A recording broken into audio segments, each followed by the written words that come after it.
Hey everyone, Sam here, otherwise known as FPL Pricey, and in today's video, I'll be running through my transfer tips ahead of Game Week 25. Welcome back everyone to another video. Now, if you did enjoy today's video, it would mean the world to me if you could just drop a like, and if you're new around here, hit subscribe as well. Let's start off by talking about the big news from the last couple of days. That is, number one, that Arsenal progressed to the Carabao Cup final after a 1-0 victory against Chelsea, 4-2 on aggregate. And what that means in terms of FPL is that their game against Wolves in Game Week 31 needs to be moved forward to Game Week 26, because otherwise they'd have two games playing in the same weekend. They're obviously in the Carabao Cup final that weekend instead. So their game against Wolves has been brought forward, and it gives them a double game week of Brentford away and Wolves away in Game Week 26. So it's the first double game week of the season. Very exciting. But there's one player that almost certainly won't be taking part in that double game week. It's a player that I own and have owned for quite a while. That is Bukayo Saka. So very frustrating for owners that it looks likely that he's going to miss out of the next couple of game weeks and be back in time for the Spurs game. Now, that is from Simon Collins on X. I'm sure it's in other places as well. But he broke the news saying that he's out of the Carabao Cup semi-final. That became obvious later on in the day. And that it's not too serious. They hope he's going to be back in time for the North London derby later this month. That would be after Game Week 26, which is exactly when you don't want him back, because by that time, I don't think he would necessarily be an immediate sell if he was fit all the way through Game Week 26, and then afterwards you just sell him. But you kind of do want him for the next two game weeks. So yeah, he's probably a sell, unfortunately. I will note that Arteta said something slightly different in the pre and post-match press conferences. I'm not sure which one it was, but he said that basically it's, again, nothing too serious. We'll monitor him day to day kind of thing. And he wasn't giving anything away, but he didn't specifically say himself that they're hopeful for the North London derby. So look, it's not impossible that he makes a quicker recovery than expected and he's back for maybe the Wolves game in Game Week 26, but that's far too unlikely for me to be taking a chance on. And even if he is back for one of those two games, you want a player who's going to be playing both of those matches anyway. So I do think he's a sell. He's a lot of money, and there's quite a strong argument that he wasn't good value anyway. He wasn't really putting up the attacking returns that are necessary and required for a 10 million asset in FPL. So I think this is the perfect excuse for anyone to get rid of him if they haven't already done so. So the two Arsenal players that I think make the most logical sense to be moving towards from Bukayo Saka, mainly because they're in the exact same position in FPL, are Declan Rice and Noni Madueke. Now, Madueke will get improved minutes because he's playing in Saka's position. But what we've seen in the last couple of game weeks, or last game week and in the Carabao Cup semi-final, to be more accurate, is that even without Saka in the squad, Madueke still only gets 60 to 70 minutes a match and gets brought off halfway through the second half. So I think his expected starts over the next three, including the double game week, are looking pretty good. But I wouldn't expect him to get anything north of 140 minutes across that double. And it's not impossible that he plays one and maybe misses out the other, maybe comes off the bench, because they will look at other solutions in that right wing position. And we've already seen that Arteta is happy to play another player there, even if it's for half an hour at the end of a game. So all it's going to take is one poor performance or one poor half from Madueke, and they might mix things up. So I'd be a little bit cautious on that. But at 6.8 million, it's pretty good value for money for someone that you can almost guarantee a starting spot for the next couple of game weeks. It's a good price. He's putting up decent data. And in the matches he has played, he's looked quite lively as well. So I don't mind him. But if you want a more secure pick, admittedly more boring, but you can almost guarantee the minutes for Declan Rice. A little bit more expensive, 7.5 million. And he hasn't exactly been a brilliant FPL pick as of late. He hasn't hit DEFCON in a little while. He hasn't hit any attacking returns, but I wouldn't let that put you off too much, because as we've seen, these things do ebb and flow in FPL. Just because he's blanked in the last few game weeks doesn't mean he's going to continue to do so. I will say that the introduction of Kai Havertz into the team might leave Declan Rice not playing quite such an advanced role as we have seen at times this season. But generally speaking, he has been playing that number 8 role on the left-hand side pretty well all season. And as a box crasher, I'd still expect him to get the odd chance. He's still on set pieces and he's got a great delivery as well. And it's not impossible for him to get DEFCON in 1 or 2 of these matches too. So a little bit of a boring pick.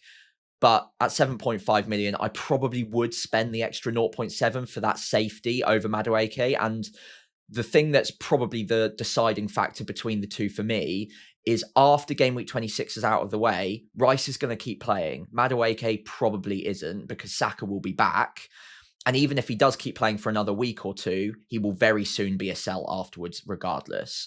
It is worth noting that because they double in game week 26, they will blank in game week 31. So we'll probably want to have a plan to either bench or sell Arsenal assets going into game week 31. But that's still a few game weeks off in the future. And having Declan Rice means it's not an immediate transfer out, whereas with Madueke, it might well be. Other midfielders for Arsenal also apply. Odegaard didn't quite make the squad last night. Eze's minutes aren't guaranteed. I'm really struggling to suggest someone like Trossard or Martinelli for the same reasons that I'm struggling to suggest Madueke, because you just can't guarantee the minutes. Maybe Zubimendi, but that's, again, very uninspiring. And at that point, I'd probably just suggest Declan Rice instead. Look, it's a good double game week. I would absolutely be tripling up on Arsenal for Brentford away and Wolves away, especially considering Wigan at home is in between those 2 games. So that's where they'll probably rotate and they'll keep the players fresh for both the Premier League games. Declan Rice is the boring but obvious pick, but I'd also potentially consider tripling up in defence. And again, although someone like David Raya might be boring in isolation, having him alongside Timber and Gabriel, that's going to be pretty differential. Having a triple up of that Arsenal defence, the best defence in the league by quite a stretch, for 2 decent away games against Brentford and Wolves. Wolves would be the more likely game to be keeping a clean sheet in. But if they do manage 2 clean sheets and you're tripled up, that could be really, really powerful. So just one to think about. I'm not so sure I'm going to go there myself. I'll more likely be buying Declan Rice, but it is playing on my mind a little bit as a differential. Okay, so if you're looking at replacements for Bukayo Saka that aren't an Arsenal pick, because maybe you do want to triple up on defence, or maybe you want to save that Arsenal decision for next game week if you are doubled up, of course, then I've got quite a few suggestions for you that I am also weighing up myself. I'll come on to Cole Palmer and Mbeumo in a later section because I talk about the Chelsea and the Man United options in greater depth later on in the video, but they are absolutely on my mind as Bukayo Saka replacements. Outside of that, you've also got Iliman and Jai at Everton, who probably would have been a better replacement option if Chelsea had progressed last night, because that would have meant that Everton also double in game week 26. Because they don't, it's not that I don't like him as a pick anymore, because he is still on penalties. They do still have decent fixtures for the next 3 game weeks, and the data's not terrible.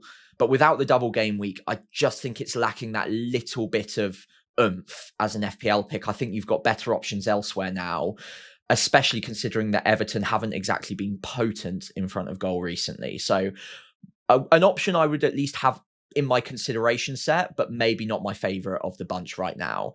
Semenyo is also up there, but Liverpool away from home isn't the easiest fixture right now.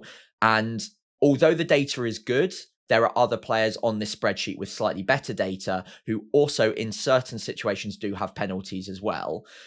I like the fixtures after Liverpool's out the way, but the thing that always plays on my mind with any Man City midfielder, and you've heard me say it in these videos earlier on this season in several occasions, you can never guarantee their minutes 3 or 4 game weeks into the future. Now, Semenyo's minutes look great right now, but he's about to be registered for the Champions League knockout phases. So again, because he's been safe from those, he's not been included in those squads so far. His minutes in the Premier League have been quite secure. And we know that Pep likes to mix things up. We've seen it with Foden. We've seen it with Cherki. We've seen it with Reinders, Doku. Season over season over season, if something's not working, he will mix it up, and no player, maybe bar Erling Haaland, is ever safe. Semenyo right now looks fantastic, has been one of the best players this season, the top scoring midfielder. He's absolutely not a bad pick by any means, but in a few game weeks' time, there is the risk that he becomes an issue all of a sudden. His ownership's really high right now. He's very scary to go against. But there's something in the back of my mind that's just saying he's not quite as good of a pick as he was at Bournemouth, because he is off of penalties. And although the minutes look great right now, a few game weeks in the future, you can never quite guarantee it with Pep.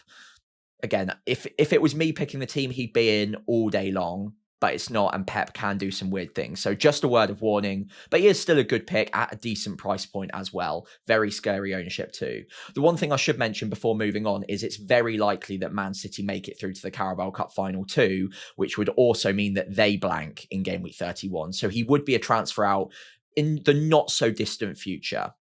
Moving across to Ismaila Sarr, who again, a bit like Semenyo, would possibly blank in game week 31 if Man City progress, because Palace are the team that they play in game week 31. His fixtures over the next 4 are very, very good. Brighton away first up, followed by Burnley at home, Wolves at home, then Man United away.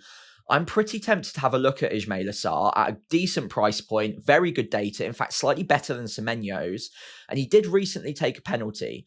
Now, that would have been a deciding factor for me if Mateta had left the club, but he failed his medical at AC Milan and he's returned to Crystal Palace. So you've got to think that Mateta will come back into the squad pretty soon. Who knows if it's a proper injury, if he's failed the medical, by the way, that might leave him out of the side for a little while. But if he does come back soon, then he will take penalties again. And Strand Larsen has also signed, by the way, as well. And he could take penalties ahead of Sarr if he's on the pitch too. So Sarr's a good pick, but he has been frustrating at times. I've owned him this season myself, and he has underperformed in matches where you would really, really want some goals from him. And those 2 home fixtures against Burnley and Wolves look fantastic on paper. But I don't know. Without the penalties, I'm not massively convinced that he's the pick to go with. Finally, Wirtz has been brilliant recently. Hit quite a few double-digit hauls. I think 4 in the last 6, if I remember correctly. Don't quote me on that. But there's been a number of double-digit hauls. And the data's starting to really, really tick up now, up to 0.47 XGI per 90. And if you take just the last 6 or 7 game weeks, it is a massive improvement on what the first few game weeks were. So he's looking very comfortable in a Liverpool shirt all of a sudden. The team is really starting to perform around him as well, which always helps because he is a creative outlet and he needs players to start finishing their chances around him. And he's got good fixtures. I wouldn't be scared of Man City at home, followed by Sunderland, Nottingham Forest, West Ham, won't blank in 31. I'm pretty tempted by Florian Wirtz, a bit of a differential. A lot of people will be looking at Hugo Ekitike, rightly so, and we'll talk about them both later on in the video. But Wirtz is another one that really tempts me. And Mbeumo too, Palmer as well. So maybe let's talk about those two as well as the other Chelsea and Man United options now and try to come to a decision on who I prefer as a Saka replacement if you're not going straight to Declan Rice or Madueke. Okay, so starting off with the Man United midfielders, Mbeumo is the one that I referenced previously, but you could also just as easily look at Cunha or Amad Diallo, all 3 of which have different reasons why they're looking really tempting right now. And Mbeumo's data is superior, 0.57 XGI per 90. He's been known to play up front in the Carrick system as well. And the minutes do look pretty good, although he has been taken off once or twice in the first 3 game weeks for Carrick at a slightly earlier point, around 70, 75 minutes. But I am really tempted by Mbeumo. 8.4 million, it's not cheap, but the data is matching that of a player at that sort of price point. So looking likely to be a very good pick for the next few game weeks. No blank in game week 31. And prior to that, some decent fixtures starting off with Spurs at home. Cunha is also in my thinking though. Slightly cheaper at 8 million. Has got an eye for goal. And although the data is not quite as good as Mbeumo's, I think what he does with that data is very impressive. Off of the same sort of data last season at Wolves, he did massively overperform as well. And again, if you want a slight differential, Mbeumo is going to be the one that most people look to buy. But Cunha has looked electric recently as well. So I wouldn't overlook him. But finally, Amad Diallo at over 2 million cheaper than Mbeumo, 1.8 million cheaper than Cunha. And his minutes on the right-hand side have been very good since Carrick took charge. His data is also very, very close to Cunha's in terms of XGI per 90. Little bit behind Mbeumo, but he is 2.2 million cheaper. So I wouldn't massively overlook Amad Diallo. And if you want to do some extra stuff with that money, that 2.2 can go quite far. It might be the difference between, I don't know, if you've got a little bit extra in the bank on top of that, Thiago to Ekitike, for instance, if you prefer Ekitike up front. So that money can be used pretty wisely elsewhere. And although I do prefer Mbeumo out of the three, if you need the extra money, I don't think it's a massive drop-off from Mbeumo to Cunha or from Mbeumo or Cunha to Amad Diallo right now if the minutes remain. And the way he's playing, I don't see why they'd bring him out of the side anytime soon, all three of which are good picks. I think right now, because I'm looking for a Bukayo Saka replacement, if I wasn't looking at an Arsenal pick, I think I'd go with Mbeumo just because the data is so good and he has been known to play at centre forward as well. But if you need the money, Cunha and Amad are both very viable picks. Okay, so moving across to the Chelsea options, of course, they don't get the double game week in 26 because they did lose to Arsenal. It also means that they don't blank in 31, by the way, for what it's worth. I think the problem with that, though, is by the time we get there, we will probably have wanted to sell the Chelsea options looking at the fixtures coming. Next 3 game weeks are fantastic, but they do very quickly disappear. After Burnley's out of the way, it's Arsenal away, Aston Villa away, Newcastle at home. I think we're going to want to sell Chelsea options by that point. So with that in mind, although I think they're good buys this week, I don't think I would be desperate to sign too many of them because they don't double. I don't think there'll be that massive crowd surge towards them that there would have been if they did get the double game week. The fixtures are good, but I'd be happy enough with 1 or 2 of them, to be honest. And especially because of that tight turnaround between Wolves and Leeds. I think it's a 2-day gap, so a 3-day turnaround in total. I couldn't guarantee that too many of the Chelsea options will definitely play 90 in both of those matches. First and foremost, Cole Palmer missed out in the Carabao Cup semi-final, second leg against Arsenal, came off the bench for 30 minutes at the end. I think that's just a sign of where he's at the moment, unfortunately. He played 90 minutes on the weekend previous to that, so we know he's capable of 90 minutes, but it does look pretty clear now that they're reluctant to play him twice in quick succession and give him 2 matches a week. So we might be looking at a start against Wolves, followed by a benching against Leeds and maybe 30 minutes off the bench in that one. And for 10 million plus, I'm not sure it's worth it. Now, some people have already gone there.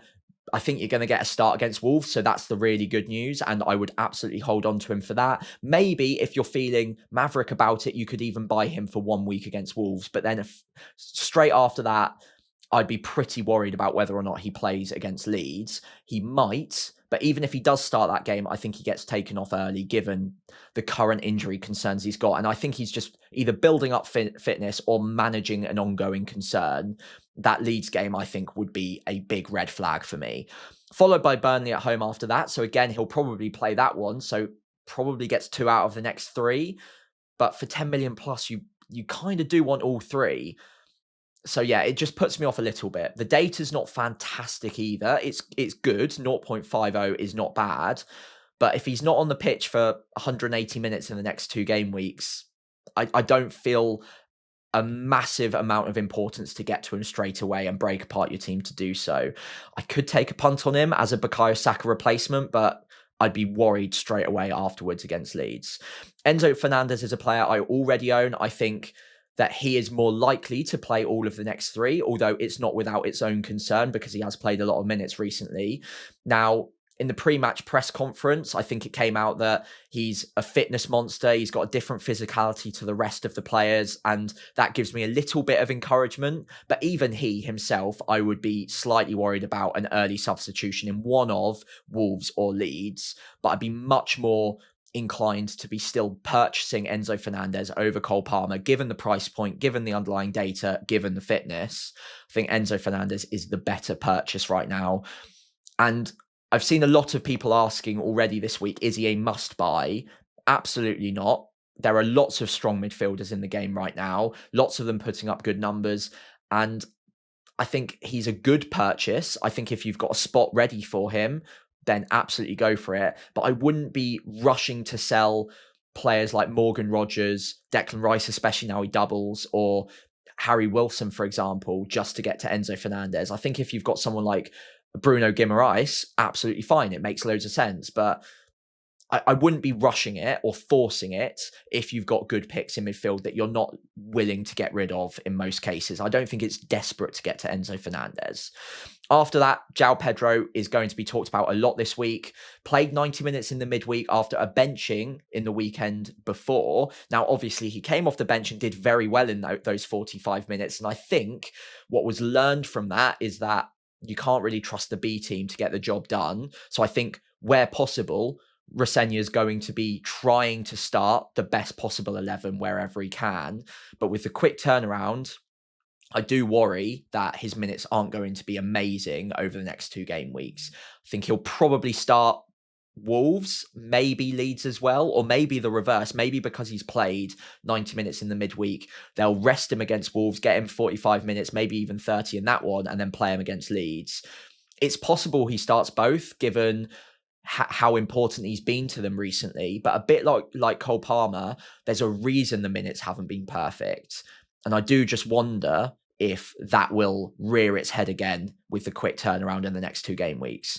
Decent data, not on penalties though, and I do have my worries about the minutes. Some of you might feel that he definitely starts all of the next 3, and if you do, I would recommend him as a purchase because the next 3 are very good fixtures, but I'm a little bit more hesitant on how good the minutes are going to be. And although he returned really well off the bench in game week 24, it's less likely that happens in the future than if he was a nailed starter every single week. So it can happen, but I still prefer having someone like Thiago or Ekitike who are more likely to get 90 minutes over the next couple of game weeks.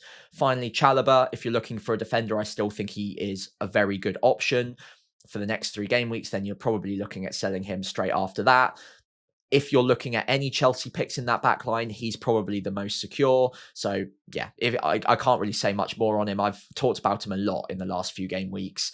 I think the ideal time to be jumping on was probably last week, but it's still 3 good fixtures. You'd imagine a clean sheet or 2 in those games. Maybe you get lucky with some defcons and an attack and return in there. And I'm pretty confident he starts all 3, but a bit like Enzo Fernandez, I can't absolutely guarantee it. I think he probably does. So again, a very sensible purchase if you're looking for a defender right now. Okay, so moving across to the Liverpool options, I'm going to isolate this down to just Ekitike and Wirtz, both picks that have done very well recently. And I think previous to last night's result, I would have probably said that neither of them are a buy or a sell right now. You just hold on to them, probably don't purchase them ahead of Man City at home. After that, though, they become much more interesting options. Sunderland away, Nottingham Forest away, followed by West Ham at home, Wolves away. Don't blank in game week 31 either. So much better options for next week onwards. And arguably, Man City's not a bad fixture either, considering how they've looked defensively recently too. I'm going to maintain the same answer for Ekitike specifically, because although I think he's a fantastic player, I don't think necessarily you need to rip apart your side to buy him ahead of Man City. Maybe from next week onwards, although we've got a double game week, he could be a purchase even with a single game week fixture against Sunderland after game week 25 is out of the way. The data's looking really good, 0.63 XGI per 90.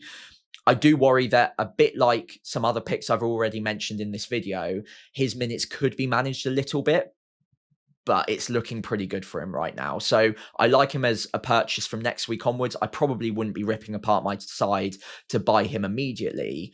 I would say the same thing about Florian Wirtz, except because we've got the Bukayo Saka injury, I think there's a more obvious move to be made there, where a bit like Bruno Fernandes a few weeks ago with Phil Foden, if we know that the player is a sell anyway, and we're looking for a replacement, well, we might as well look at Wirtz a week early anyway. Whereas with Ekitike, there's not really that forward to be replacing immediately like there is in the midfield with Bukayo Saka.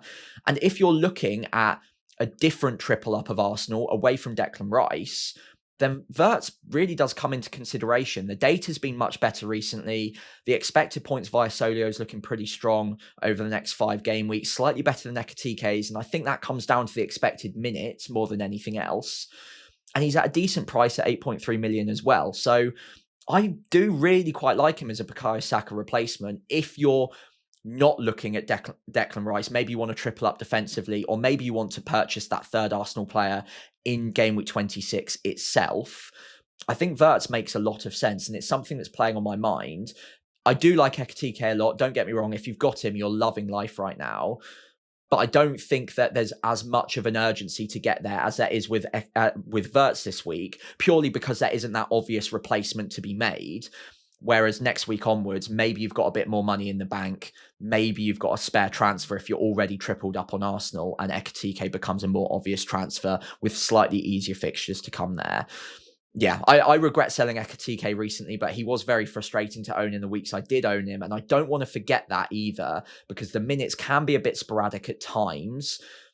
And he's not on penalties either, which is a mark against him. As much as I'd like to say it's not, that does play on my mind a little bit with Ekitike, because other strikers out there like Thiago are cheaper and do take penalties. And although Ekitike, I think, is the better striker overall, penalties do weigh into it, and that does have an impact on overall points tallies at the end of the season. So I don't know whether it's worth the extra money to go from Thiago back to Ekitike, especially when Thiago's fixtures are about to become much better from, I think, game week 28 onwards as well. So yeah, Ekitike, not a buy, I don't think right now, but certainly not a sell. And from next week onwards, he probably starts skewing towards a good purchase once again.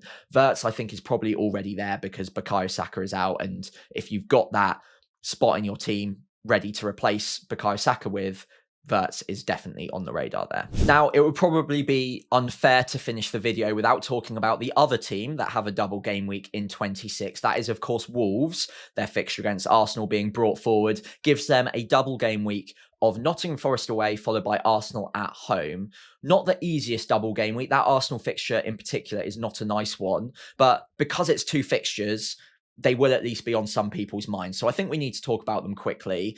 I probably wouldn't be rushing to get to any of these picks, to be completely honest. They're bottom of the league for a reason. And even if they play twice, how many points are you really expecting from them? So I think it's situational. And by all means, feel free to jump on as many Wolves as you like.